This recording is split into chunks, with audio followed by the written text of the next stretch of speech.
जय जगन्नाथ दर्शक बंधु आम पुणी पहुंची जाइए से पुराना स्थान रे जोटी आम पूर्व एपिसोड टाकू बनई जे भल मनीष कि से विषय रे पार्ट 2 बोली भाभी नियंतु सेटा कंटिन्यूड अच्छी आमे केमिति भल मनुष्यटे हो पारिबा ये जो जिज्ञासा जारी रही आपण केबे भावंतुन जे सब उत्तर आमको मिलगला एबे भी मुझे उत्तर देवी से भी इनसफिशिएंट कहीं आमे पढ़ुला बेले क्या पढ़े पारानी आमे निजे पढ़ुचे तेणु आम साथी जी आसो सी पढ़ तेणु आमे शिक्षक है क्या पढ़ेदवा गुरुजी कहवा अनुसार भल मनीष हवापाई हेले प्रथमे ए सृष्टिर नियम बुझा पड़ो ए समाजर नियम को बुझा पड़ो प्रथम कथा यहाँ कह गुरुजी एते नियम फेम कौन एगुड़ा सब ना देखे नियमटा न मानिले बेनियम हेले सेठी तुमको भल बोली कहुए सेठी तुमको नियम भग्नकारी बोली कहुए और नियम भग्न जो मैंने करते दंड विधान बंदोबस्त रही आम संविधान रही एवं सृष्टि रही सृष्टिर नियम भी से रही दंड विधान तेणु तांको कहवा छल से कहले बा बुझेले जे भल मनुष्य आम से कहवा जे कौन से दंड प्राप्त हो ना दंड योग्य हो ना सर्टकट से बुझेले कहले अति सर्ट रे बुझबू आपण मैंने एनालिसिस करंतु एवं जिते शास्त्र पुराण जहाँ अच्छी देखु से गोटे जिनस देखा मिल जे भल मनुष्य माने कोटी दंड पाइना तेणु कहीं बहुत नीति नियम हिसाब से आमको रहा पड़ो सृष्टिर नीति नियम मानिया पड़ो समाजर नीति नियम मानिया पड़ो यहाँ हूँ गोटे की पॉइंट तेणु आम जो मनुष्य जाति आमर गोटे प्रकृति अच्छी सेटा हूँ कौन ना आम नीति नियम तैयारी कला वाला आ नीति नियम को ध्वंस कला वाला तैयारी कम करता कि ध्वंस अधिका करू किंतु आमे बुझोनु जे तार प्रभाव समाज उपर कौन पड़ुचे तार प्रभाव ए प्रकृति उपर कौन पड़ुचे तार प्रभाव ए सृष्टि उपर कौन पड़ुचे तार प्रभाव निज जीवन उपर कौन पड़ुचे एटा प्रथम बुझवा दरकार तापरे आ गोटे कथा मध्य मु बुझिबा को पाइली जे कहले अति सादा सीधा होता कौन भल मनीष मुझे आज्ञा कहीं नुहे ना रे जी बेसी सादा सीधा हम सी तो रही पारनी समाज जंगल राज जमी जंगल रे देखिए पशु पक्षी जमी चलुंट डोमिनेटिंग एनिमल माने सब बेले डोमिनेट कर चलती सेमती समाज से भाया जंगल राज सादा सीधा मनीष बंचा बड़ कष्ट जदि पूरा सादा सीधा हो गले ताले आप बंचना पिंपुड़ी जदि कह ना क्या कामुड़बी ताले पिंपुड़ी वंश लोप हो तेणु भगवान बहुत बुझला वाला सृष्टिर नियंता पिंपुड़ी की देइचंदी से शक्ति जे तो मलार जे आघात करिवो कि तो मलार पशिला जे तो कामुड़ी दो कम से कम से जान क्षुद्र जीव हेले कामुड़ा जानी छिनमी नहीं कि से दौड़ नहले पिंपुड़ीर मला सहित पिंपुड़ीर वंश लोप तेणु यह कहबार अर्थ पूरा सादा सीधा हेबा आदौ उचित नुहे देखिए जंगल जो गछ गुड़ा बेसी सादा सीधा पूरा जिते सीधा गछ से आग कटा होता तेणु या सृष्टिर नियम हिसाब से आम चलवा पूरा सादा सीधा नुहे बापा बंका तेड़ा पाखे बंका तेड़ा रहा पड़ो ता मान से खराब मनुष्य नहीं ସେ ତାର ଜ୍ଞାନ ଉପଯୋଗୀ ସ୍ଥାନ ଉପଯୋଗୀ କାର୍ଯ୍ୟ କରୁଛି। ଏହି ପରିପ୍ରେକ୍ଷୀରେ ମୁଁ ଯାହା କିଛି ବି ଆଲୋଚନା କରୁଛି ଏହା ଆପଣମାନଙ୍କ ବିଶ୍ଳେଷଣାତ୍ମକ ଜ୍ଞାନ ପରିସରରେ ରହିବ। ଆପଣ ବୁଝିବା ଦରକାର କୋଉଟା ଠିକ୍ ଆଉ କୋଉଟା ଭୁଲ। ଯୋଉଟା ଆପଣଙ୍କୁ ଠିକ୍ ଅନୁଭବ ହବ ଆପଣ ତାକୁ ଗ୍ରହଣ କରିବେ, ନଚେତ୍ ଡିସକାର୍ଡ କରିବେ। ଏମିତି କ'ଣ ସବୁ ଜିନିଷ ଆମ ଜୀବନରେ କାମରେ ଲାଗୁଛି? ସବୁ ଜ୍ଞାନ କ'ଣ ଆମେ ଲଗେଇ ପାରୁଛୁ କାମରେ? ଠିକ୍ ସେଇପରି ଯୋଉଟା ଅଦରକାରୀ ଭାବିବେ ସେଇଟାକୁ ଫୋପାଡ଼ି ଦେବେ। ଯଦି ଭାବୁଥିବେ ନା ଏଇଟା ପୁରା ପରଫେକ୍ଟ କଥା, ଠିକ୍ ଅଛି, ସୃଷ୍ଟିର ନିୟମ ହିସାବରେ ଅଛି, ତାହେଲେ ତାକୁ ଗ୍ରହଣ କରିବେ। ମୁଁ ମଧ୍ୟ ଶିଖୁଛି, ଆପଣ ମଧ୍ୟ ଶିଖୁଛନ୍ତି। ବେନି ଜନେ ସମଦଶା। ତେଣୁ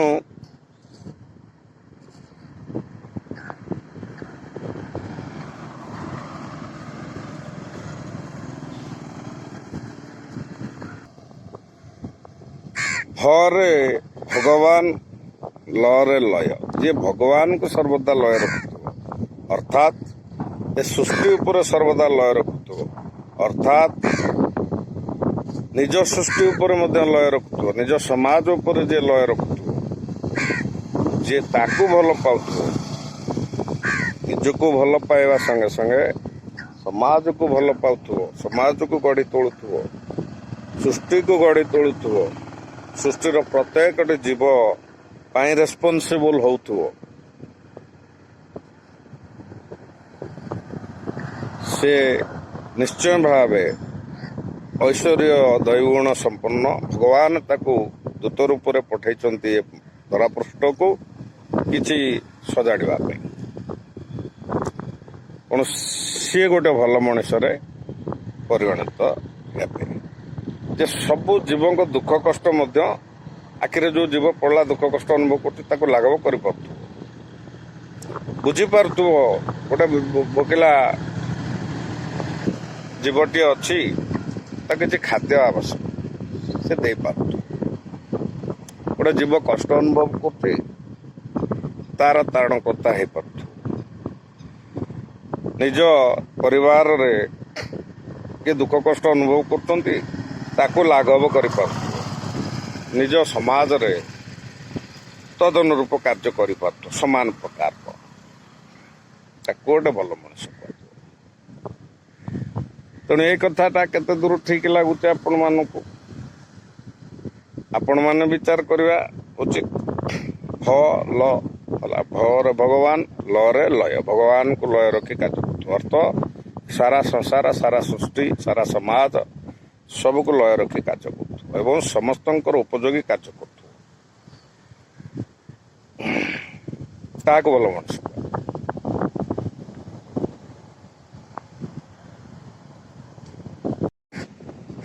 ଭଲ ବୁଝିଲେ, ଏବେ ମଣିଷ ବୁଝିବା। ମଣିଷ କିଏ?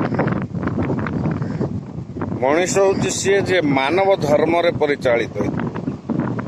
ମାନବ ଧର୍ମ କ'ଣ? ମାନବ ସୃଷ୍ଟି ହେଇନି କେବେ ଏକା ନିଜ ଜୀବନଯାପନ କରିକି ବଢ଼ିକି ଚାଲିଯିବା ପାଇଁ। ମାନବ କିଏ? ମାନବ ହେଉଛି ଈଶ୍ୱରଙ୍କର ଅଂଶ ବିଶେଷ। ଈଶ୍ୱର ଯଦି ପରମାତ୍ମା ହୁଅନ୍ତି, ତା ଦେହରୁ କିଛି ଅଂଶ ହେଉଛି ମାନବର ଆତ୍ମା। ଈଶ୍ୱର ଯେଉଁ ସୃଷ୍ଟିଟାକୁ ବନେଇଛନ୍ତି, ତାର ରକ୍ଷଣାବେକ୍ଷଣ ଦାୟିତ୍ୱ ସେ ମାନବ ଉପରେ। ସେ ସୃଷ୍ଟିରେ ପ୍ରତିଟି କୀଟ ପତଙ୍ଗ ଠାରୁ ଆରମ୍ଭ କରି ଜୀବଜନ୍ତୁ ପଶୁ ପକ୍ଷୀ, ତା ସାଥିରେ ତା ନିଜର ସଂସାର ଏବଂ ତାର ସମାଜ, ଏସବୁ ଉପରେ ସେ ରେସ୍ପନ୍ସିବୁଲ ହେଉଥିବ। ତାକୁ ଗୋଟେ ଭଲ ମଣିଷ ଆମେ କହିପାରିବା। ଆପଣମାନେ ବୁଝନ୍ତୁ ଏ କଥାର ତାତ୍ପର୍ଯ୍ୟ କେତେ ଏବଂ କମେଣ୍ଟସ୍ କରନ୍ତୁ। କାହିଁକି ନା ୱାନ୍ ୱେ ଟକିଂ ଆମେ କରିବାନି। ଆମେ ବିଶ୍ଳେଷଣାତ୍ମକ ଜ୍ଞାନ ଗ୍ରହଣ କରିବା, ଆମେ ବୈଜ୍ଞାନିକ ମତକୁ ଲୋଡ଼ିବା, ଆମେ ଜ୍ଞାନ ବିଜ୍ଞାନକୁ ଲୋଡ଼ିବା ଏବଂ ଏ ସୃଷ୍ଟିର ସିକ୍ରେଟ କୁ ଉନ୍ମୋଚନ କରିବା ସଙ୍ଗେ ସଙ୍ଗେ ତାକୁ ଫଲୋ କରିବା।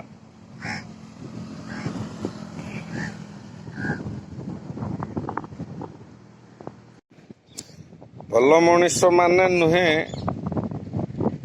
ଯେ ସେ କୋଉଠି ଯୁଦ୍ଧ କରିବନି।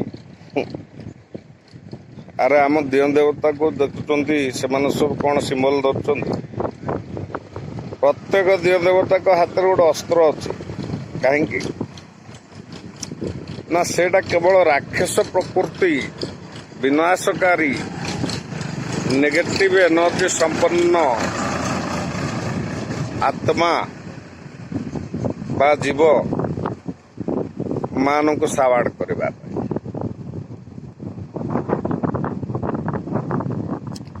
ଆମେ ସେଥିରୁ ଶିଖୁଛେ କ'ଣ? ଯିଏ ଯାହା କଲା ଆମେ ଗ୍ରହଣ କରିଦେବା କି? ଯୋଉଠି ସମୟ ଯୁଦ୍ଧ ମାଗୁଛି ସେଠି ଯୁଦ୍ଧ କରିବାକୁ ପଡ଼ିବ। କାରଣ ମଣିଷ ଜୀବନ ହେଉଛି ଗୋଟେ ଯୁଦ୍ଧ। ଜଙ୍ଗଲରେ ପଶୁପକ୍ଷୀ ବଞ୍ଚିଲା ବେଳେ ଦେଖିବେ ପ୍ରକୃତିର ନିୟମ ହିସାବରେ ସେମାନେ ସବୁ ମୁହୂର୍ତ୍ତରେ ଯୁଦ୍ଧ କରି ଚାଲିଛନ୍ତି। ହରିଣଟେ ଯଦି ବଞ୍ଚି ରହିବାକୁ ଚାହୁଁଛି ସେ ଦୌଡ଼ିବା ଏବଂ ନିଜକୁ ବଞ୍ଚାଇବା ଦାୟିତ୍ୱ ହେଉଛି ତା ନିଜ। ନହେଲେ ସେ ଜଙ୍ଗଲରୁ ତା ବଂଶ ଲୋପ। ତେଣୁ ସେ ନିଜକୁ ବଞ୍ଚେଇବ କେମିତି ସେଇଟା ମଧ୍ୟ ପ୍ରକୃତି ତାକୁ ଦେଇଛି। ପ୍ରକୃତି ତମକୁ ବି ଦେଇଛି, ତମେ ବ୍ୟବହାର କରିବନି। ମୁଁ ମରିଗଲି ନା, ତମ ଉପରେ ପ୍ରବଳ ଅନ୍ୟାୟ ହବ, ତମ ପରିବାର ଉପରେ ଆଟାକ୍ ହବ, ତମ ଜୀବନ ପ୍ରତି ବିପଦ ଆସିଯିବ, ବା ତମ ସମାଜ ପ୍ରତି ବିପଦ ଆସିଯିବ, ବା ତମ ରାଷ୍ଟ୍ର ପ୍ରତି ବିପଦ ଆସିଯିବ। ତମେ ସେଠି କ'ଣ କରିବା ଦରକାର?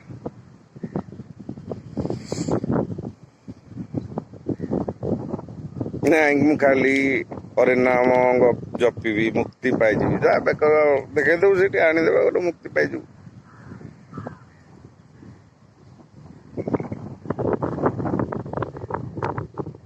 ହରିନାମ କରି କରିକି ପାଇବ, ହରିନାମ କରି କରିକି ଯୁଦ୍ଧ କରି ମଧ୍ୟ ପାଇବ।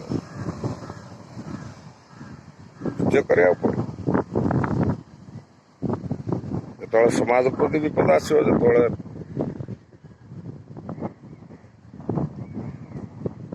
ରାଷ୍ଟ୍ର ପ୍ରତି ବିପଦ ଆସିବ, ସେଠି ଯୁଦ୍ଧ ଦେଇ ଡାକର ଆସିବ, ସେଠି ଯୁଦ୍ଧ କରିବାକୁ ପଡ଼ିବ।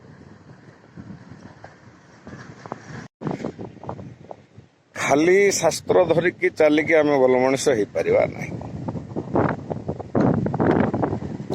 ଶସ୍ତ୍ର ମଧ୍ୟ ଆବଶ୍ୟକ ଅଟେ। ଏ ଯେଉଁ ଜୀବନ ଆମେ ନିର୍ବାହ କରୁଛେ, ଏଇଟା କେବଳ ଆମେ ଗୋଟେ ରେସ୍ପନ୍ସିବିଲିଟି ମେଣ୍ଟେନ୍ କରୁଛେ। ଆମେ ଆସିଛେ ପୃଥିବୀ ପୃଷ୍ଠକୁ, ଆମର କିଛି କର୍ମ ରହୁଛି, କିଛି ଜିନିଷ ଆମେ ସଜାଡ଼ିକିରି ଯିବା ପାଇଁ ଆସିଛେ ଏବଂ କିଛି ଜ୍ଞାନ ନେଇକି ଯିବା। ପୁଣି ଆଉ ଗୋଟେ ଜନ୍ମ ନେବା, ପୁଣି ଆହୁରି କିଛି କାର୍ଯ୍ୟ କରିବା, ପୁଣି ନିଜକୁ ଆଉ କିଛି ପରିବର୍ତ୍ତନ କରିବା। ଗୋଟେ ଜୀବନରେ ସମ୍ଭବ ହେଇପାରୁନି, ଆହୁରି ସେଇଥିପାଇଁ ସେ ସାଇକେଲ ଭିତରେ ଆପଣ ଫସିକି ରହୁଛନ୍ତି। ସେଇଥିପାଇଁ ସେ ଜନ୍ମ ମୃତ୍ୟୁ ସାଇକେଲ ଅଛି। ଆଉ ଯିଏ ସବୁ ଛାଡ଼ି ଦେଇକି ଲାଷ୍ଟକୁ କେବଳ ପ୍ରଭୁଙ୍କୁ ଡାକିଲା, କାନ୍ଦିଲା, ବୋବେଲା, ସବୁ ଘର ସଂସାର ସମାଜ ସବୁ ଛାଡ଼ିକି ବୋବେଲା, ପ୍ରଭୁ ତାକୁ ଆପେ ଆପେ ଟେକି ନେଇଯିବେ। ଇଏ କୋଉ କୂଳକୁ ନୁହଁ, ଇଏ ଖାଲି ସବୁଦିନ 24 ଘଣ୍ଟା ମୋତେ ଜପିଲା, ମୁଁ ଆକୁ ପଠେଇଛି କ'ଣ ପାଇଁ? ଆକୁ ଆଉ ପଠେଇଛି ମୁଖ୍ୟ, ସେ ଗୋଟେ ପ୍ରକାର କୁହାଯାଏ ମୁଖ୍ୟ। ମୁଁ କହିଦେଉଛି ବୋଲି ଆପଣ ଗ୍ରହଣ କରନ୍ତୁ, ଆପଣ ଆନାଲିସିସ୍ କରନ୍ତୁ। ସେମାନେ ମୁଖ୍ୟ ମାର୍ଗ ଧରୁଛନ୍ତି, ଠିକ୍ ଅଛି, ସେ ଆଉ ଆସିବା ଦରକାର ନାହିଁ। ସିଏ ସମାଜ ପାଇଁ ଫିଟ୍ ନୁହନ୍ତି, ସିଏ ଏ ସୃଷ୍ଟି ପାଇଁ କିଛି କରିବେନି। ସିଏ ସିଧା ଭଗବାନଙ୍କ ପାଖକୁ ପଳେଇଲେ ଭଗବାନ ନିଜେ ଆସିକି କରିବେ। ଭଗବାନ ଅଂଶ ଭଗବାନ ଟିକେ ମିଳିଗଲେ ଆଉ ସେ ଅନିତ୍ୟ ଭଗବାନ ଆଇଲେ ଆମକୁ ରକ୍ଷା କରିବେ। ତ ଏହା କୌଣସି ଆକ୍ଷେପ ନୁହେଁ, ଏଇଟା ଚିରନ୍ତନ ସତ୍ୟ। ଆକୁ ଅନୁଭବ କରିବା ଦରକାର। ଆମେ ମଧ୍ୟ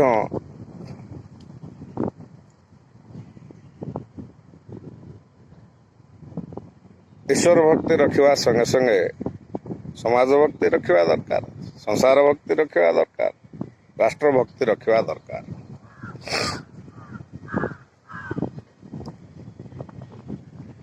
ନହେଲେ ଈଶ୍ୱରଙ୍କ ପାଖରେ ଆପଣ ଉତ୍ତରଦାୟୀ ହେଇପାରିବେନି। ଈଶ୍ୱର ଯଦି ପଚାରିବାରେ ତ ଦେଶକୁ ତ ରକ୍ଷା କରିପାରୁଛୁ, କାହିଁ କଲୁନୁ? ତୋର କ'ଣ ଧର୍ମ ନଥିଲା ସେଇଟା ଦେଶକୁ ରକ୍ଷା କରିବା? ତ ସମାଜକୁ ତୁ ରକ୍ଷା କରିପାରିଲୁନୁ, ତୋର କ'ଣ ଧର୍ମ ନଥିଲା? ତ ପରିବାରକୁ ତୁ ରକ୍ଷା କରିପାରିଲୁନୁ, ତୁ ପରିବାର ତିଆରି କରୁଛୁ କାହିଁକି? ତ ନିଜ ଜୀବନକୁ ତୁ ପୁଣି ରକ୍ଷା କରିବା ଶିଖିବା ଦରକାର ନା ନାହିଁ? ନା ଖାଲି ସକାଳୁ ସଞ୍ଜ ଯାଇ ଚିଲେଇବୁ ଈଶ୍ୱର ରକ୍ଷା କର, ଈଶ୍ୱର ରକ୍ଷା କର, ଈଶ୍ୱର ରକ୍ଷା କର। ଈଶ୍ୱରଙ୍କର ଆଉ କିଛି କାମ ନାହିଁ, ତୋତେ ରକ୍ଷା କରିବା ପାଇଁ କେବଳ 24 ଘଣ୍ଟା ଅନେଇକି ବସିଛୁ। ଆଉ ତାଙ୍କର ଏଡ଼ ବଡ଼ ସୃଷ୍ଟି, ଏତେ ଜୀବଜନ୍ତୁ, ଏତେ ପରିଯୋଜନା, ଏତେ ପରିକଳ୍ପନା, ତାଙ୍କର ଆଉ କିଛି କାମ ନାହିଁ। ବଡ଼ ଅଜବ କୋଶ୍ଚିନ୍। ଆମେ କୌଣସି ଜିନିଷକୁ ନେଗେଟିଭ୍ ୱେରେ ନେବା ନାହିଁ, ବୁଝିବାକୁ ଚେଷ୍ଟା କରିବା। ଆମର ଗୋଟେ ମନ୍ତ୍ର ପ୍ରାୟ ପଣ୍ଡିତ ବୋଲନ୍ତି, ମୁଁ ବି ଶୁଣିଛି, ମୁଁ ବି ବେଳେବେଳେ କହି ପକାଏ, ସର୍ବେ ମଙ୍ଗଳ ଭବନ୍ତୁ। ଆମେ ସର୍ବମଙ୍ଗଳ, ସମସ୍ତଙ୍କର କାହିଁ ମଙ୍ଗଳ ହବ? କ'ଣ ପାଇଁ? ସମସ୍ତଙ୍କର ମଙ୍ଗଳ କାର୍ଯ୍ୟ କରୁଛନ୍ତି, ସମସ୍ତଙ୍କର ମଙ୍ଗଳ। ଯିଏ ମାନବୀୟ ଧର୍ମରେ ଅଛନ୍ତି, ଯିଏ ସାରା ସମାଜର ମଙ୍ଗଳ କରୁଛନ୍ତି, ତାଙ୍କର ମଙ୍ଗଳ ହଉ।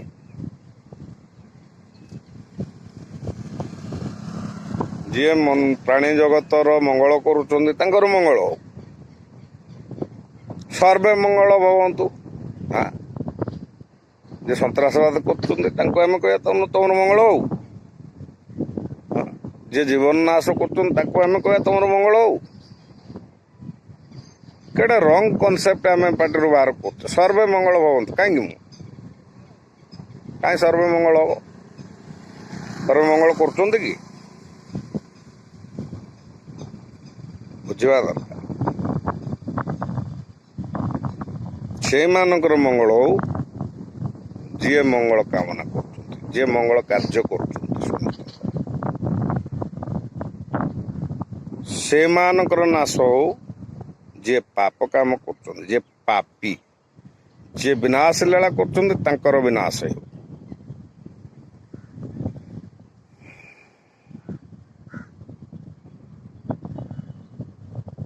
ଆପଣ ପ୍ରକୃତିକୁ ଧ୍ୱଂସ କରିକି ଏଇଠି ଆସି ପହଞ୍ଚିଗଲେ ବିଜ୍ଞାନର ଦୁଆଇ ଦେଇକି। ଏବେ ପରୀକ୍ଷା କରି ଦେଖନ୍ତୁ ପ୍ରକୃତି ଆପଣଙ୍କୁ ଛାଡୁଛି କି ରଖୁଛି। ତାପରେ ବୁଝିପାରିବେ what is the law of governance of nature. ଆପଣ କ'ଣ ଏ ସୃଷ୍ଟି ତିଆରି କରିଥିଲେ? ଏ ବାୟୁମଣ୍ଡଳ ତିଆରି କରିଥିଲେ? ଧ୍ୱଂସ କାହିଁ କରୁଛନ୍ତି? ଆପଣ ରକ୍ଷଣାବେକ୍ଷଣ ପାଇଁ ଆସିଥିଲେ। ଆପଣ ଯେହେତୁ ଧ୍ୱଂସ କରିଛନ୍ତି, ଏ ପ୍ରକୃତି ଯେଉଁ କିଳାଟା ଦବ, ସେଇଟା ଆପଣଙ୍କ ପାଇଁ ଦବ ନା? ଆଉ ଏବେ କହିବେ ପ୍ରଭୁ ରକ୍ଷା କର, ପ୍ରଭୁକୁ ପଚାରିକି ତମେ ଏତେ ଧ୍ୱଂସ କରୁଥିଲ କି?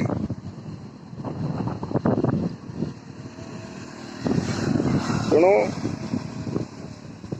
ଭଲ ମଣିଷ ଆମେ ସେକୁ କହିବା, ଯିଏ ଗଛ ବୃକ୍ଷ ଠାରୁ ଆରମ୍ଭ କରି କୀଟ ପତଙ୍ଗ, ପଶୁ ପକ୍ଷୀ ସମସ୍ତଙ୍କର ମଙ୍ଗଳ କାମନା କରୁଥିବ ବା ସମସ୍ତଙ୍କ ଜୀବନ ଜିଇବା ଅଧିକାରକୁ ସାବ୍ୟସ୍ତ କରୁଥିବ ଏବଂ ଅନିଷ୍ଟକାରୀକୁ ଅନିଷ୍ଟ ପ୍ରମାଣ ଦଉଥିବ।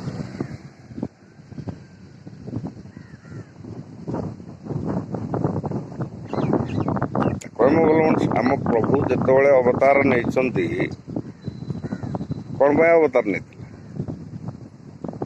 ଭଲ ମଣିଷ ପ୍ରଭୁ ଆମର ତାହେଲେ ରାକ୍ଷସ ପ୍ରକୃତି କି ତ କହିଥାନ୍ତୁ ଯା ବଢ଼ିଆ କାମ କରୁଛୁ, କିଛି ଦରକାର ନାହିଁ, ଆହୁରି କର। ତତେ ଆଶୀର୍ବାଦ କରୁଛୁ, ତୁ ଆହୁରି ଆହୁରି 2-4 ଯୁଗ କର, ମୁଁ ଆଉ ଜନ୍ମ ନେବା ଦରକାର ନାହିଁ କହିଥାନ୍ତୁ।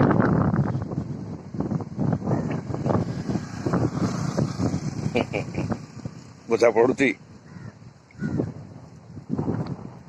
ତେଣୁ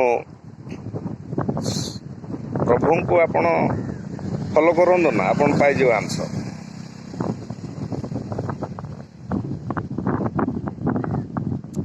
ଦେଶଟା ମଇଳା ହେଇଛି, ଧୋଇବା ଦାୟିତ୍ୱ କାହାର? ମଇଳା ତମେ କରୁଛ, ତମେ ଧୋଇବ ନା। ଆଉ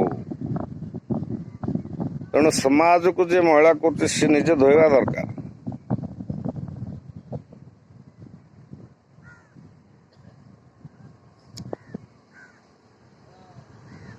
ଯିଏ ଅତି ସର୍ବତ୍ର ଗହୀର୍ତ୍ତମ ପ୍ରିନ୍ସିପଲକୁ ଫଲୋ କଲା, ନାଶ ଯିବାଟା ଗ୍ୟାରେଣ୍ଟେଡ୍। ଏ ପ୍ରକୃତି ସେଇଭଳିଆ ସୃଷ୍ଟି ହେଇଛି, ପ୍ରଭୁ ଓହ୍ଲେଇବାକୁ ପଡ଼ିବନି। ପ୍ରକୃତି ସେଇଭଳିଆ ସୃଷ୍ଟି ହେଇଛି, ତାକୁ ନାଶ କର।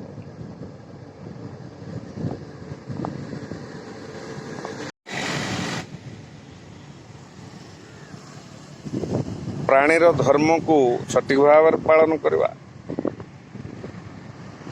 ମାନବର ଧର୍ମକୁ ସଠିକ ଭାବରେ ପାଳନ କରିବା, ଧର୍ମ ଅନୁସାରେ କର୍ମ କରିବା, ଯେଉଁ ମନୁଷ୍ୟ ପାଖରେ ରହିଲା ସେ ହିଁ ଜଣେ ଭଲ ମଣିଷ ବୋଲି କୁହାଯାଇପାରିବ। ଠିକ କି ଭୁଲ ଆପଣ ବିଚାର କରିବେ।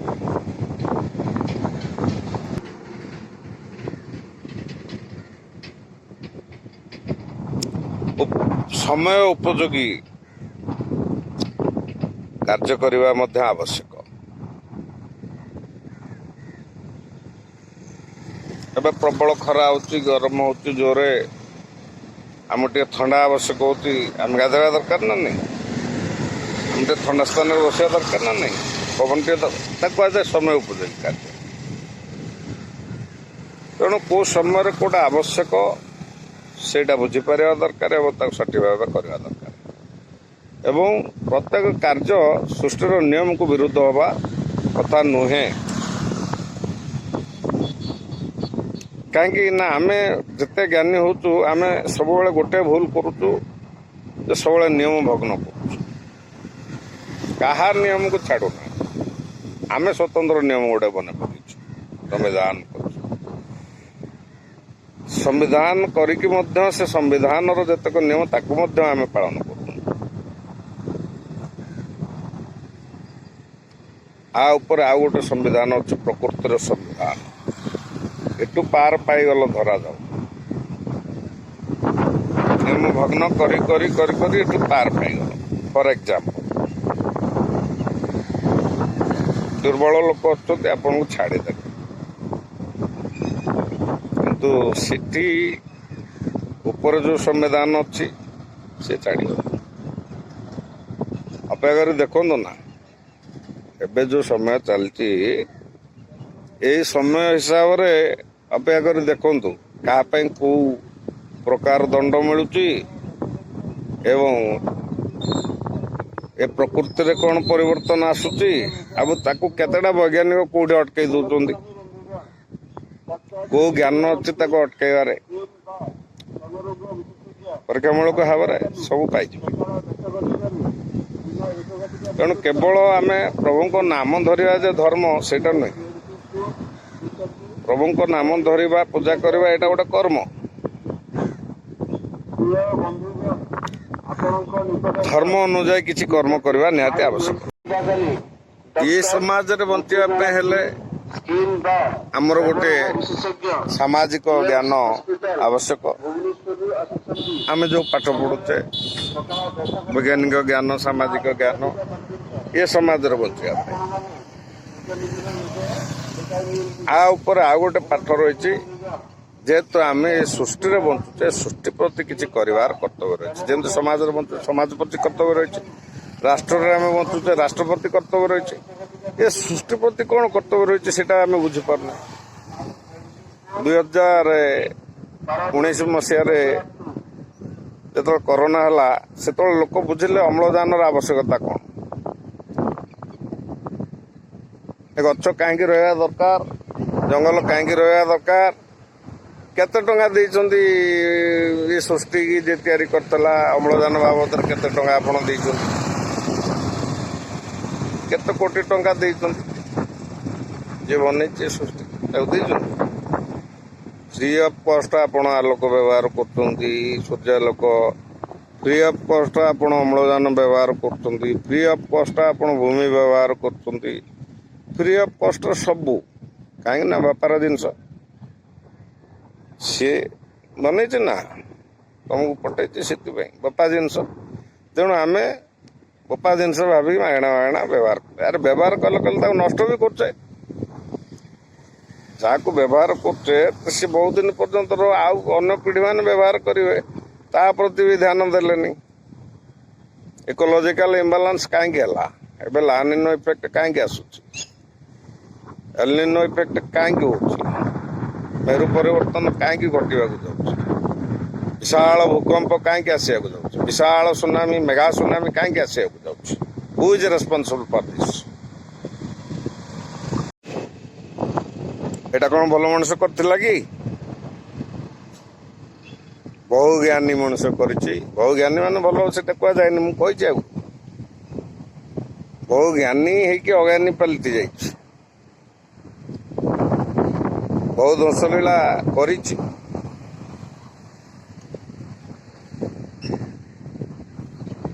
ଜଣେ କହିଲେ ଏ ଯେଉଁ ଆଷ୍ଟ୍ରୋଲୋଜି ପ୍ରେଡିକ୍ସନ୍ କରୁଛନ୍ତି ସବୁ ଫାଲତୁ କଥା ଗୁଡ଼ାକ।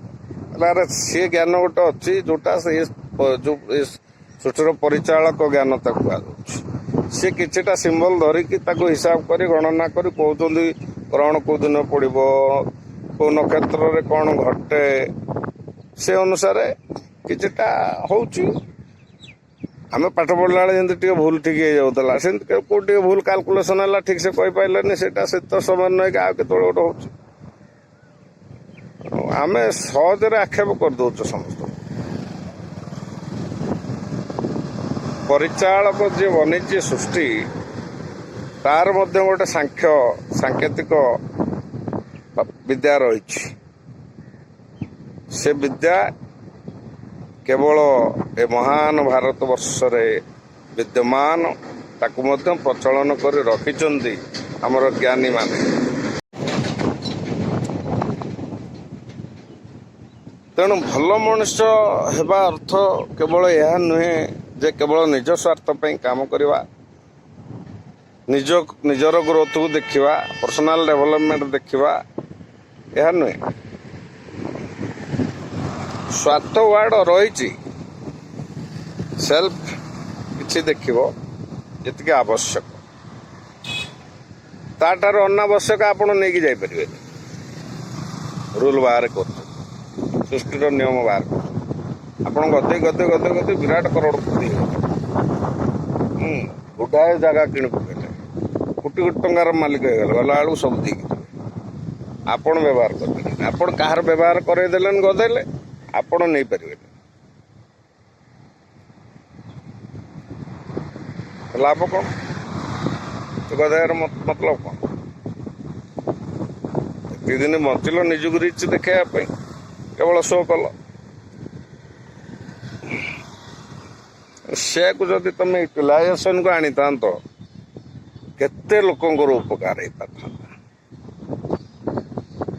କେତେ ନନ୍ଦନକାନନ ସୃଷ୍ଟି ହେଇଥାନ୍ତା, କେତେ ଜଙ୍ଗଲ ସୃଷ୍ଟି ହେଇଥାନ୍ତା, କେତେ ଜୀବଜନ୍ତୁଙ୍କ ପାଇଁ ଖାଦ୍ୟ ତମେ ଯୋଗାଡ଼ କରିପାରିଥାନ୍ତ।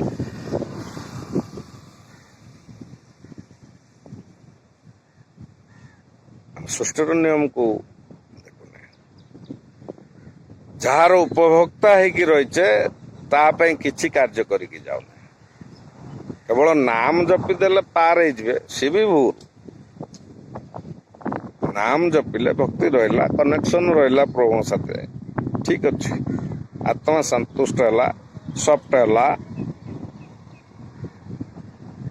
କାର୍ଯ୍ୟ କ'ଣ କଲେ? ଏ ପ୍ରାଣୀ ଜଗତ ପାଇଁ କ'ଣ କାର୍ଯ୍ୟ କଲେ? ଏ ମାନବ ସମାଜ ପାଇଁ କ'ଣ କାର୍ଯ୍ୟ କଲେ? ଏ ପ୍ରକୃତି ପାଇଁ କ'ଣ କାର୍ଯ୍ୟ କଲେ? କେବେ ଭାବିଛନ୍ତି କି?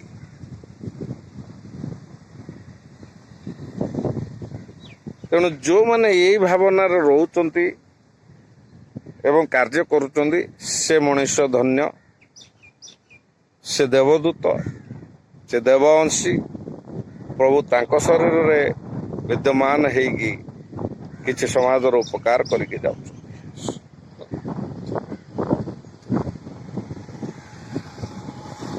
ଆଉ ସମୟ ନାହିଁ। ଏବେ ଯେମିତି ମଝିରେ ଶୁଣିଥିବେ ଗୋଟେ ନ୍ୟୁଜ୍ ଆସିଥିଲା, ପୃଥିବୀର ଲଙ୍ଗସ୍ ଆମାଜନ ଫରେଷ୍ଟ ଜଳିଗଲା। ତାର ଲଙ୍ଗସ୍ କଣ ହେଇଗଲା, ସେ ଆଉ ବଞ୍ଚିବ ତ?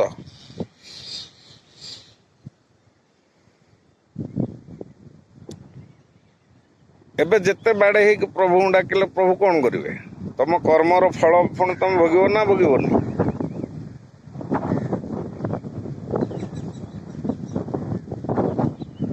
ଏଇ ଜ୍ଞାନ ରହିବା ଦରକାର। ସେଇ ଜ୍ଞାନ ହିସାବରେ କର୍ମ ରହିବା ଦରକାର। ଧର୍ମ ଅନୁଯାୟୀ କର୍ମ ରହିବା ଦରକାର। ମୁଁ ଏ ପୃଥିବୀରେ ରହିଛି, ମୋର ଧର୍ମ କ'ଣ? ମୋର ପୃଥିବୀ ପାଇଁ ଧର୍ମ କ'ଣ?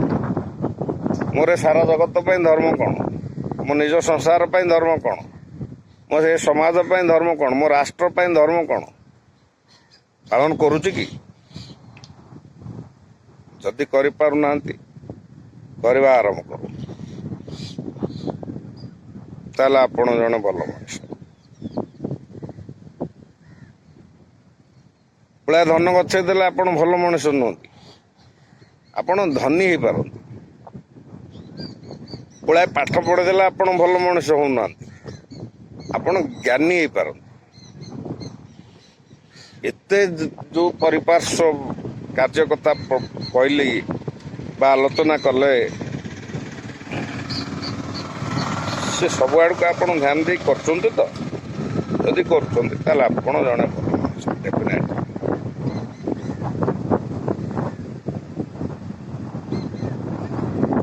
ତେଣୁ ସମୟ ବହୁତ ସାପେକ୍ଷ। ଆଜିର ଆଲୋଚନାକୁ ଏଇଠି ବିରାମ ଦେବା।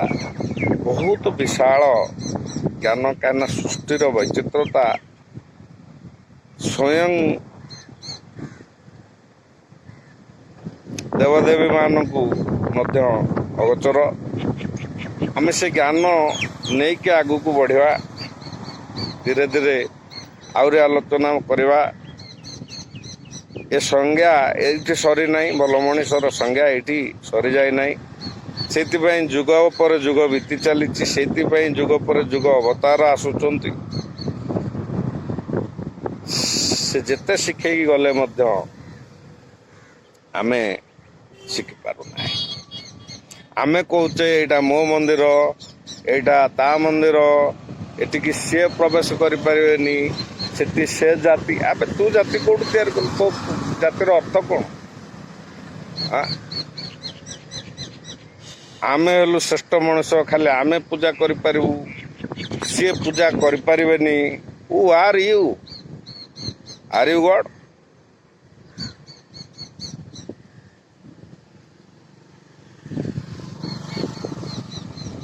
ତ এই ଯେଉଁ ଚିନ୍ତାଧାରା, ଏ ହିଁ ସମାଜକୁ ନଷ୍ଟ କରୁଛି। ଏମିତି ଯେଉଁ ଏର୍ଷା, ଅହଙ୍କାରିତା, ଅନ୍ୟକୁ ନିଚ ଦେଖେଇବା, ନିଜକୁ ଉଚ୍ଚା ଦେଖେଇବା, ସମାଜକୁ ଭାଗ ଭାଗ କରିବା, ଧର୍ମକୁ ଭାଗ ଭାଗ କରିବା ଭଲ ମଣିଷର କର୍ତ୍ତବ୍ୟ। ଜଣେ ଗୁରୁ ବାହାରି ପଡ଼ିଲେ, ସେ ତାଙ୍କର ଗୋଟେ ଚଲେଇଲେ, ଏ ଆମ ଧାରାଟା ଏଇଆ, ଆମେ ତାଙ୍କଠାରୁ ଅଲଗା। ଆରେ ଗୋଟିଏ ଧର୍ମ ମାନବ ଧର୍ମ, ଗୋଟିଏ ଜାତି ମାନବ ଜାତି, ଗୋଟିଏ ସୃଷ୍ଟି। ଆଉ 14 ବ୍ରହ୍ମାଣ୍ଡରେ ଏମିତିଆ ସୃଷ୍ଟି ଦେଖିବାକୁ ପାଇବ ତମେ, ଯାହା ବର୍ଣ୍ଣନା ଅଛି। ତମେ ଲେଖିନଥିଲ ତାକୁ। ତେଣୁ ଆଜିର ଉପସ୍ଥାପନାକୁ ଏଇଠି ବିରାମ ଦେବା। ପୁଣି କଣ୍ଟିନ୍ୟୁ ରହିବ। ଆପଣମାନେ କମେଣ୍ଟ କରନ୍ତୁ।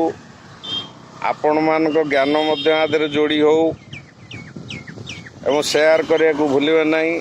ଯଦି ପସନ୍ଦ ଆସୁଥାଏ ନିଶ୍ଚୟ ଭାବରେ 10ଟି ସାଙ୍ଗସାଥୀଙ୍କୁ ସେୟାର କରନ୍ତୁ ଏବଂ ଭଲ ପାଇବା ଯଦି ରହିଥାଏ, ଯଦି ଏହି ଜ୍ଞାନ ଗୁଡ଼ିକ ସମାଜ ମଙ୍ଗଳକାରୀ ସୃଷ୍ଟି ମଙ୍ଗଳକାରୀ ହେଇଥାଏ, ତାହେଲେ ନିଶ୍ଚୟ ଭାବେ ଲାଇକ୍ କରିବେ। ଆପଣଙ୍କ ଆଶୀର୍ବାଦ ଆମେ କାମ୍ୟ କରୁଛୁ। ଆମ ଜୀବନ ଆପଣମାନଙ୍କ ପାଇଁ। ଜୟ ଜଗନ୍ନାଥ।